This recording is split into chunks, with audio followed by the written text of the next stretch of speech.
Guys, today I want to have a serious conversation about two people who have really blown up into the national media.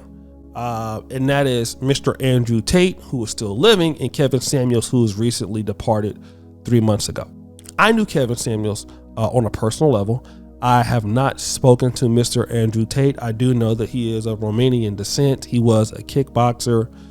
I understand he's very financially wealthy and well off. But I've noticed that from what I understand, he does or does not have a YouTube channel. I'm not really sure about that. But I've noticed that Andrew Tate, if you look at the videos with his name on it, there are other YouTubers who are talking about Andrew Tate, and the videos are getting like an insane amount of views. 8 million, 9 million, sometimes even 10 million views just talking about Andrew Tate. And this has been recently within the last 1 to 2 months, kind of just like as Kevin died. Now, I looked at Kevin, and Kevin as a creator, he struggled early on. He put a lot of effort into the business, understanding the algorithm, understanding how things work, working really hard as a content creator. I don't think Andrew Tate is that same sort of person, but I have realized this, and this is not Mr. Tate's fault, and neither was it Mr. Kevin Samuels' fault. But I realized something. Andrew Tate has a lot of support from non-black men, in particular, white men. That's why Andrew Tate is blowing up. He gets a lot of support. There is not a lot of hating on him from a lot of guys. I don't really see that. I mean, I hear some people calling him a fraud or con artist and things like that.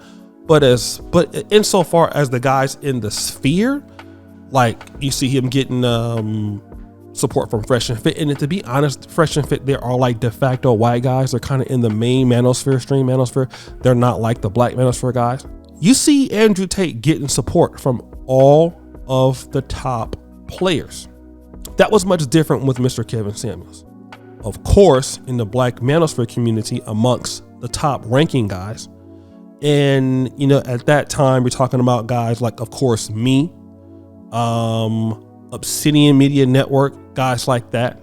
There was no discord between us and Kevin. And obviously you had sometimes disagreements. There was a short one between a miscommunication between a few of us right before Kevin died, about 2-3 weeks. That was handled really quickly and swiftly. I won't go into much detail about that. But those people who were there understood what was going on. But you know, Kevin was our guy. However, we did have some people who were associated with the black manosphere or were in the community, and they had big problems. Other big time YouTubers in black YouTube who were even allies of Kevin at one point had big problems. And a lot of people had big problems. Had nothing to do with the fact that they had an issue with Kevin, in my honest opinion. It was just that Kevin was more successful. So what happened was, it was a great discord. And of course you had black women, and that's a different story. But here's what I noticed with Mr. Andrew Tate. And I was talking with SPK about this. When white men get the opportunity to see somebody that resembles them, that resembles their values, or can say whatever they feel that they can't say. And again, I think that Mr. Tate is, obviously he's exceptional.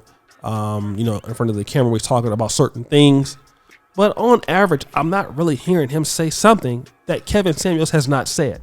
I don't think he's a better articulator of what's going on with women than Kevin Samuels. Kevin Samuels is much better at, from what I understand, getting the point through, getting the point across, and being more technical about what he's trying to say. And I think that has everything to do with the fact that Kevin was 56, 57, and Andrew Tate is still a young man. Still, again, Andrew Tate is still very good at what he does. But the fact of the matter is, you see these guys supporting him. Even the channels that Andrew Tate allegedly may have or may not have, people are running him. He has like an Andrew Tate 24-hour stream. People are coming, dropping money all the time in support of him. But now with the black men, every time we have an opportunity to blow one of our guys up, there is the opportunity that we take, not all of us, many of us, to tear the guy down. Let's look at what's going on with Mr. Austin Holloman. Austin Holloman is a guy, I'm not really in the Passport Bro community. I mean, shout out to Black Male Travels, and then Charles Tyler and Taylor Made Dreams. I am definitely associated, Eating Code, guys like that. I love them and they love me, right? But here you have a guy, you have an opportunity to put this guy to the next level as black men. Like, okay, here's a guy that can get the attention of like guys like Darius M, Alpha Male Strategies. Look, let's blow the guy up. That's exactly what I've been trying to do. I've been talking about him. I've been using my platform. He hasn't paid me. I never asked him to pay me. I think the guy's a young guy. He has zeal. I think he's good for the business. I think he's good for the passport guys. I think he's good to have in the manosphere community. I think this is what we need. So I'm going to use my platform to push a guy like that. Yeah, he's not going to be perfect because he's a young guy in the business, but he can get better. So let's put the guy out there because guys can relate. He's a young guy. He's a guy from Dallas, he's from urban cities, going through a lot of things. He can articulate himself well. Here's a guy that we need to be putting out there. What are you seeing now? You're seeing guys attacking the guy for no reason. Just coming out saying egregious things about the guy and all kind of stuff. It's unnecessary. And then when the guy starts a Patreon, you have these guys who are allegedly, quote unquote, supposed to be passport bros. What are they saying? Like, oh, I'm not going to give you that money or whatever. Like, and it's optional, right? Again, but now the white guys, if they're not going to support you, they'll just say nothing. And again, if his Patreon is more than $20, who cares? You don't have to sign up for it. But then you have our guys who are so used to having nothing, and our guys having nothing. You go in and you start going in on the young brother instead of sitting back and saying, well, let's talk to the guy. Let's see if we can get him the Lord or whatever, where guys feel comfortable. But this is the guy that you guys said that you guys want, right? And that's the difference between our guys as black men.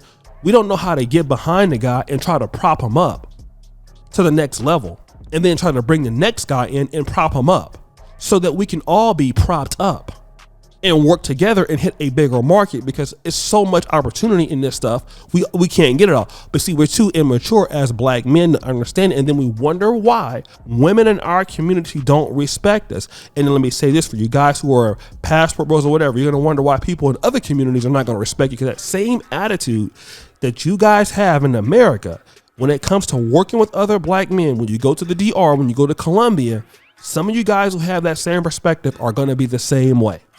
And you're not going to be able to blame black women. You're not going to be able to blame Pookies and Ray Rays. You'll be able to blame yourself.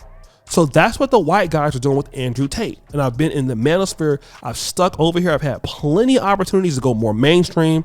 I've seen the things that my brothers are doing, like the meteoric tourism reviews. I'm seeing the stuff that he doesn't deal with any of this crap. I've been seeing guys like Darius M, and I gave him his first interview and he's blowing me out the fucking water. I've seen a lot of guys going into the mainstream manosphere stuff. Guys like Fresh and Fit, who I helped put Donovan on, and then look at them. So I've seen guys, as they got away from this, they don't have those issues anymore. But me, I'm looking at it like our guys don't get it. And that's the only reason why I'm here, because I really, really want to be here. But I'm going to tell you guys, I'm not going to be sitting around and seeing you guys really sit here and argue amongst each other like idiots when we are at the bottom as black men, and you guys are going to be arguing, and you see guys like Andrew Tate come on, and the white guys understand and everybody else understands that, hey, we're going to push this guy no matter what. And we don't do it with our own guys. I'm going to have a big problem with that. We need to put our guys first. We need to push our guys like they pushed Andrew Tate. That's why when Kevin started blowing up, I shut the fuck up and got in line, and we put our guy above us. I didn't care how long I was in the manosphere. He was the high guy. I played my position. I played my role. We passed the torch to him and we let him rock. All right. And that's what you see other guys in other communities do. And then we all get pulled up together. We got to understand how to play this as a team sport as black men. We got to stop playing. I don't care what kind of woman you got. You need help.